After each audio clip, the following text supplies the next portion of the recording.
আসসালামু আলাইকুম আপোনালোক সকলোকে মই পাৰবিনে মোৰ চেনেলৰ জৰিয়তে পবিত্ৰ ঈদ উল আজহাৰ শুভকামনা জনাইছোঁ। ঈদ মুবাৰক সকলোকে।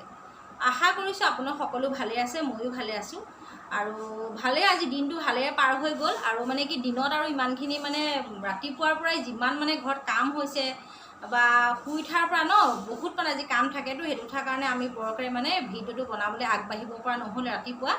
আৰু এতিয়াও মই ভিডিঅ' বনোৱাৰ কোনো মানে হেৰি নাছিলে, এতিয়া মানে ভিডিঅ' বনাবলৈ মোৰ সময়ৰ বহুত অভাৱ। কিন্তু মই কালি নে পৰহিৰ পৰা এটা মানে ভিডিঅ' ফেচবুকত মানে মই দেখি আছোঁ। মই বাইদেউগৰাকীক মানে কি মই বাইদেউগৰাকী বুলি নহয় দেই, যিসকলে মানে ভাবি আছে যে কুৰবানী বহুত বেয়া বস্তু বা মানে ধৰি লওক সাধাৰণতে কৈছোঁ বেয়া নাপাব, মানে গৰীয়া বুলিয়ে কয় দেই। মুছলমান বুলিতো বহুত মানুহৰ মুখত কমেই ওলায়, গৰীয়া মানুহ বুলিয়ে কয়। যে গৰীয়াই গৰু খাবলৈকে ঈদটো পাতিছে এনেকৈ বুলি বহুতে কয়। মই একদম খোলা মানে মুকলিকৈ কৈছোঁ কথাটো, যিটো নেকি মই শুনিছোঁ, মই নাখাওঁ মানে মুকলিকৈ যে মই মানে কৈছোঁ আৰু মানে ঘৰুৱা ভাৱত কৈছোঁ, কোনেও যাতে এইটো বেয়া ভাৱত নলয় আৰু মানে যিটো সত্য সেইটোৱে কৈছোঁ দেই। এনেই মানুহে ভাবে আৰু বহুতে হয়তো নাজানেও।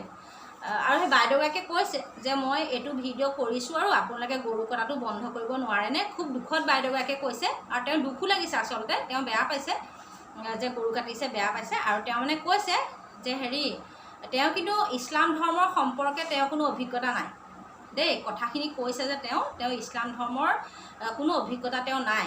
এক নম্বৰ কথা হ'ল, তেওঁ যদি অভিজ্ঞতা নাই তেওঁ এই বিষয়ত মাত নমতাই ভাল, মই ভাবোঁ।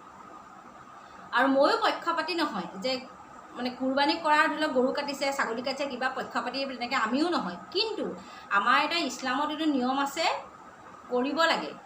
এটা কথা ঠিক, অকল যে গৰুৱে কুৰবানী দিব লাগে সেইটো নহয়। আপোনাৰ যিটো সুবিধা হয়, যিটো আপুনি বলে পাৰিছে সেইটো আপুনি দিব পাৰে। মানে ছাগলী হয়, গৰু কিবা এটা দিব পাৰে। ইয়াত এটা খুব ধুনীয়া সুন্দৰ কাহিনী আছে। এজন আমাৰ হদিছত আছে, মই নাজানো ইমান দেই। মই হদিছ মানে কি হৈছে, মই নতুনকৈ অহা মানুহ এই পাৰত, মই ইছলামলৈ নতুনকৈ অহা মানুহ, মই ইমান নাজানো। মই লাহে লাহে শিকিছোঁ যদিও কিছুমান কথা মই কৈ পেলাই ভাল পাওঁ, কিছুমান কথা কৈ ভাল পাওঁ। সেইখিনি মানুহক, যিখিনি মানুহে ইছলাম মানুহৰ কিছুমানক যে একদম মানে বেয়াকৈ কয়, কিবা এটা কয়, মোৰতো গাত লাগে কেতিয়াবা কাৰণ ময়ো মানুহ, ময়ো দেখিছোঁ। দেখি শুনি পেলাই মানে মিছা কথাটো আমি শুনিবলৈ সহ্য কৰিবলৈ ভাল নালাগে বাৰু, একো নাই। এতিয়া কৈছে যে বোলে এইটো কি, আমাৰ যিজন হজৰত ইব্ৰাহিম হদিছত আছে, তেওঁক আল্লাহ তাআলাই সপোনত দেখুৱাইছিলে যে তোমাৰ অতি যিটো প্ৰিয় বস্তু, সেই বস্তুটো তুমি আল্লাহৰ ঘৰত কুৰবানী কৰি দিব লাগিব। মানে কুৰবান হৈছে ত্যাগ কৰা, তুমি ত্যাগ দি দিব লাগিব, কুৰবানী কৰি দিব লাগিব, যিটো তোমাৰ মানে অতি প্ৰিয় বস্তু। আৰু তেতিয়া এই হজৰত ইব্ৰাহিমে তেওঁ বহুত চিন্তা কৰি ভাবি পাৰ পোৱা নাই, কি হ'ব কি নহ'ব, কি বস্তু কি দিম, ইমান মৰমৰ মোৰ কি আছে। তেতিয়া তেওঁ গৈ থৈ ভাবিলে যে মই মোৰ নিজৰ ল'ৰা ছোৱালী, মোৰ নিজৰ সন্তানতকৈ বেছি মই একো বস্তুৱে ভাল নাপাওঁ। মোৰ নিজৰ ল'ৰা ছোৱালী মোৰ অতি প্ৰিয়। তেতিয়াহ'লে মই নিজৰ ল'ৰাকে নি পেলাই মই মানে আল্লাহৰ ঘৰত কুৰবান কৰি দিম, ত্যাগ দি দিম তেওঁ যেতিয়া বিচাৰিছে। কিন্তু মই নাম নাজানো, পাহৰি যাওঁ, মই বহুত কথা নাজানো। জনা শুনা মানুহে যদি মোৰ ভুল হৈছে ক্ষমা কৰি দিব। হজৰত ইব্ৰাহিমে ইছমাইলক যেতিয়া লৈ গৈছিলে, তেতিয়া ইছমাইলৰ মাকক মানে কৈ থৈ গৈছিলে যে লৈ গৈছোঁ ল'ৰাজন, কিবা কামত নিছোঁ বুলি নিছে, ভালকৈ ধুৱাই পখলাই আৰু ধুনীয়াকৈ লৈ গৈছে। তেতিয়া মাকে মানে ইছমাইলৰ মাকে তেতিয়া হজৰত ইব্ৰাহিমক কৈছে যে ল'ৰাজন যে তোমাক দি পঠিয়াইছে, ইছমাইলক তোমাৰ হাতত মই চমজাই দিছোঁ, তুমি যাতে মই যেনেকৈ ল'ৰা দিছোঁ তেনেকৈ যাতে মোৰ ফালে তুমি ঘূৰাই লৈ আনিবা, এনেকৈ বুলি কৈছে। একো নাই, তেওঁ লৈ গ'ল। তেওঁ নি পেলাই একদম নিৰ্জন এটুকুৰা ঠাইত মানে ইছমাইলক মানে তেওঁ কুৰবানী দিবৰ কাৰণে, শিৰচ্ছেদ কৰিবৰ কাৰণে তেওঁ মানে থ'লে। তেতিয়া আৰু ইছমাইলে মানে সুধিছে যে আব্বাজান কি হ'ব, মানে কথাটো কিহৰ কাৰণে মোক ইয়ালৈ তুমি লৈ আহিছা।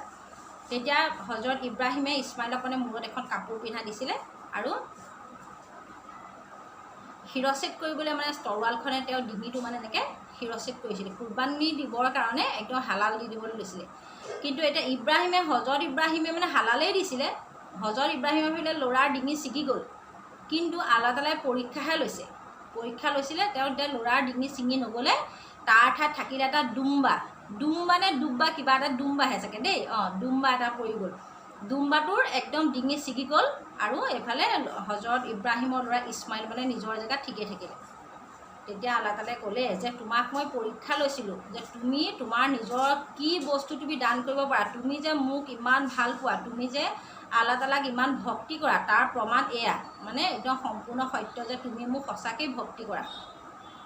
আৰু তেতিয়াৰ পৰা আজিলৈকে প্ৰচলন হ'ল যে কুৰবানী কৰিব লাগে, নিজৰ অতি প্ৰিয় বস্তুটো কুৰবানী কৰিব লাগে।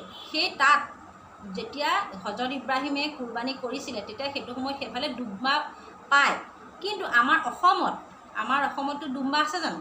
নাই নহয়। আৰু আমাৰ অসমখন হ'ল কৃষিপ্ৰধান দেশ, ইয়াত প্ৰতি ঘৰ মানুহৰ ঘৰে ঘৰে গৰু আছে। আগৰ দিনত মানুহে নিজৰ ঘৰত গৰু পুহিছিলে, সেই গৰুকে কুৰবানী কৰিছিলে, কুৰবানী কৰি পেলাই দুখীয়া মানুহৰ মাজত বিলাই দিছিলে। যিসকল মানুহে এসাঁজ মাংস খাবলৈ নাপায় তেনেকুৱা মানুহৰ ঘৰত বিলাই দিছিলে। আৰু এতিয়া হৈছে কথাটো মানুহৰ ঘৰে ঘৰে গৰু নাই। আজিকালি কোনে গৰু পুহিছে? মই পুহিছোঁ নে আপুনি পুহিছে? আজিকালিতো গৰু মানুহে নোপোহে। সেইটো কথাৰ কাৰণে মানুহে গৰু কি কৰে, কিনি আনি পেলাই গৰু কুৰবানী কৰে। আৰু এতিয়া মুছলিম হ'ল বুলি, গৰীয়া হ'ল বুলি, গৰু খায় বুলি যেতিয়া তেতিয়া গৰু খাই নাথাকে, বুজিছেনে কথাবিলাক? মানে সময় সাপেক্ষেহে তেওঁলোকে এনেকুৱা কিছুমান কাম কৰিবলৈ বাধ্য হয়। অৱশ্যে কিছুমানে খাব পাৰে, সেইটো তেওঁলোকৰ নিজা মানে কথা বাৰু, খাওক আৰু কথাটো। মই নাখাওঁ দেই, মই কথাটো পাতিছোঁ যোৱা। আৰু এইটো কথা এনেকুৱা হ'ল তেতিয়াৰ পৰা প্ৰচলন হ'ল। এতিয়াওতো বহুত মানে ছাগলী কুৰবানী দিয়ে। ছাগলী এটাৰ দাম কিমান আজিকালি? ছাগলী এটা ইমান দাম দি ছাগলী আনি কুৰবানী দিয়ে, আনি পেলাই মানে যাক দিম বুলি ভাবে, বিলাম বুলি ভাবে, তেওঁলোকৰ ঘৰত বিলাবলৈ নহয়েই। সেইটো কথাৰ কাৰণে মানুহে গৰুটো লয়। গৰু ল'লে তেওঁ যাক যাক দিব লাগে, যেনেকুৱা দুখীয়া মানুহক দিবলগীয়া থাকে তেওঁলোকক দিব পাৰে। সেইটো কথাৰ কাৰণে গৰুটো মানে কুৰবানী দিয়ে। ইয়াত সঁচা কথা হয় কি যে গৰুৱে যে দিব লাগিব ক'তো লিখা নাই, আপুনি ছাগলী দিব পাৰে। এতিয়া আপোনালোকৰ কথাটো হ'ল কি, ছাগলীটো মানে পইচাটো বহুত বেছি লাগে ছাগলীত, কিন্তু কামটো ইমান নহয়। সেইটো কথাৰ কাৰণে মানুহে গৰুটোকে কুৰবানী কৰে। আৰু কথাটো থাকিলে পাছত আৰু এটা কথা হ'ল কি, বাইদেৱে কৈছে বোলে এইটো কি গৰু বজাৰ বন্ধ কৰি দিছে চৰকাৰে গৰু বজাৰ বন্ধ কৰিছে নাই মই বাৰু ইমান নাজানো, মই বেপাৰী সেইবিলাক চিনি নাপাওঁ। হ'ল এতিয়া গাঁৱত যে যিবিলাক মানুহ আছে, গাঁৱততো মানুহ আছে ন, আমাৰ হিন্দু মানুহ, আমিতো হিন্দু মুছলিম চব একেলগে বাস কৰি আছোঁ, কোনো মানুহৰ ভেদাভেদ নাই। কাৰণ আমাৰ গাঁওখনতে মই দেখিছোঁৱেই চবেইতো এতিয়া মানুহবিলাকে ঘৰে ঘৰে ভাবিছে যে মুছলিম মানুহৰ গৰীয়াৰ ঈদ হৈছে, গৰু কিনিব, চবেই আনি ঘৰে ঘৰে গৰু চমজাই দিছেহি, পইচা লৈছে, তাৰ বিনিময়ত পইচা লৈছে আৰু গৰু কুৰবানী দিছে, কিনি কুৰবানী দিছে। কেলৈ ভাবিছে যে আমি হৈছোঁ সাধাৰণ মানুহ, এজন মানুহে যদি গৰু এটা কাৰোবাক বিক্ৰী কৰে বা 2 টকা পইচা উপাৰ্জন কৰে, সেইটো উপাৰ্জনৰ পইচাই তেওঁ কিবা এটা কামত আহে, কাম কৰে। আৰু এতিয়া সেইটো কথা কাৰণে এইটো সুযোগ, মানে এইটো সুবিধা, যে এইটো সুবিধাতে আমি গৰু বিক্ৰী কৰিম আৰু পইচা 2 টকা পাম, সেইটো কথাৰ কাৰণে কৰিছে।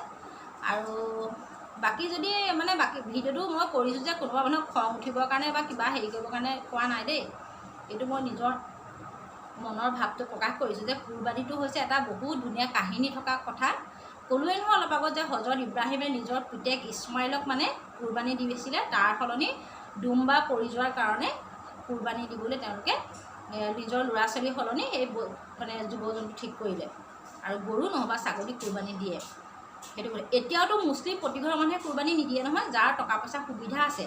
আৰু এটা কথা, এতিয়া আপোনালোকে হয়তো নাজানে, যিবিলাক আমাৰ ইছলামিক সমাজৰ মানুহ, তেওঁলোকৰ হয়তো কাৰোবাৰ ধাৰ আছে, কাৰোবাক পইচা দিবলৈ আছে, নিজে খাবলৈ মানে বছৰটো জোৰাই যদি খাবলৈ সামৰ্থ্য নাই, তেনেকুৱা মানুহে কুৰবানী নিদিয়ে নহয়, তেনেকুৱা মানুহে কুৰবানী দিব নোৱাৰে।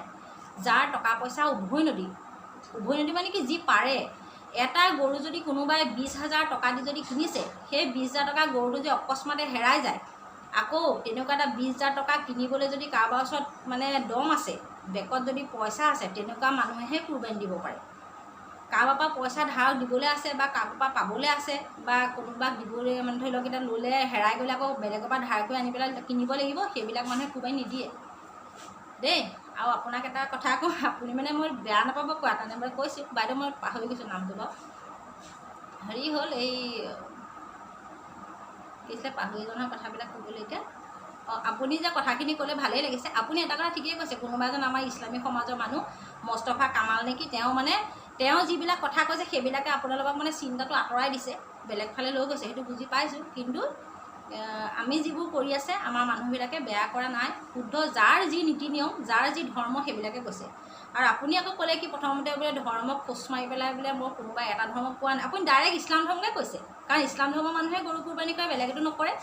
আপুনি ডাইৰেক্ট ইছলাম ধৰ্মৰ মানুহখিনিকে কৈছে যে আপোনালোকে গৰু কটাটো বন্ধ কৰি দিব লাগে। চৰকাৰে পাৰ্মিশ্যন দিছে, হাইকোৰ্টত এই আমাৰ ঈদৰ আগে আগে উচ্চতম ন্যায়ালয়ে ৰায় দিছে, যে কুৰবানীৰ সময়ত কোনো যাতে হুলস্থুল নহয়, কুৰবানী কৰিব পাৰে নীতি নিয়ম সংগতভাৱে। নীতি নিয়ম আমাৰ এতিয়া গাঁৱত আমি এইবিলাক মানুহ আছোঁ, আমাৰ গাঁৱত কাৰোবাৰ ঘৰত কুৰবানী দিছে, আমাৰ যিখিনি আমাৰ ভিতৰৰ চাইডে মানুহ আছে, কোনো মানুহবিলাকে যদি জুপি যদি নাচায়, মানুহবিলাকে যদি কি হৈছে জুপি নাচায়, তেতিয়াহ'লে কোনো মানুহে গম নাপায় যে এঘৰ মানুহতে এটা গৰু কাটি পেলাই কাৰোবাক বিলাই দিলে, কোনেও গম নাপায়। ইমান মানে নীতি নিয়মৰ মাজেৰে ইমান মানে ক্লিনভাৱে মানুহবিলাকে কামটো কৰে। মই কৈছোঁ আপোনালোকক, বেয়া কোনেও নাপাব। মই কথাখিনি মানে মোৰ ক'বলৈ মন গ'ল ন, একে মুখ থকা মানুহে কিবা এটা কথা শুনিলে ক'ৰবাত কৰ্ক লাগি থাকে, আৰু মইতো সুবিধা পাইছোঁ ক'বলৈ, সেইকাৰণে মই কৈছোঁ। সকলো মানুহ ভালে থাকক, সুস্থ থাকক। আকৌ পুনৰবাৰ পবিত্ৰ ঈদৰ শুভকামনা জনাইছোঁ আপোনালোকক। সকলো ভালে থাকক, সকলোৱে ল'ৰা ছোৱালী ভালকৈ পঢ়া শুনা কৰক, ভাল চাকৰি পাওক, হয় নহয়, ধুনীয়া কলেজ স্কুলত পঢ়ক, ভাল ৰিজাল্ট কৰক, সেইবিলাকে আমাৰ চিন্তা। আমাৰ ল'ৰা ছোৱালী খেলা ধূলাত আগবাঢ়ি যাওক। কোনে ক'ত কি কৰিছে কি নকৰিছে আমাৰ সেইবোৰ চাবলৈ আচলতে সময় নাই। তথাপিতো মই ভিডিঅ'টো অকণমান বনালোঁ যে কুৰবানীটো হৈছে ত্যাগৰ নিদৰ্শন। এজন পিতৃয়ে নিজৰ যাক তেওঁ চিন্তা কৰে, যাক তেওঁ মানি চলে, তেওঁৰ কাৰণে কি কৰিছিলে, নিজৰ পুত্ৰ সন্তানকো ত্যাগ কৰিবলৈ এৰি দিয়া নাছিলে। তেওঁ নিজৰ পুত্ৰ সন্তানকো ত্যাগ কৰা নাছিল, সেইটো কথা। সেইকাৰণে মই এইখিনিকে ক'লোঁ। আৰু আমাৰ যিখিনি ইছলামৰ জনা শুনা মানুহ আছে, যদি আপোনালোকে ভিডিঅ'টো চাইছে, যদি কিবা মোৰ ভুল হৈছে একদম মাফ কৰি দিব, বেয়া নাপাব। মোৰ ভুল হ'বও পাৰে, মই বহুত কথা নাজানো, মই লাহে লাহে শিকি আছোঁ। আৰু আজিলৈ আহিছোঁ, পুনৰবাৰ আসসালামু আলাইকুম।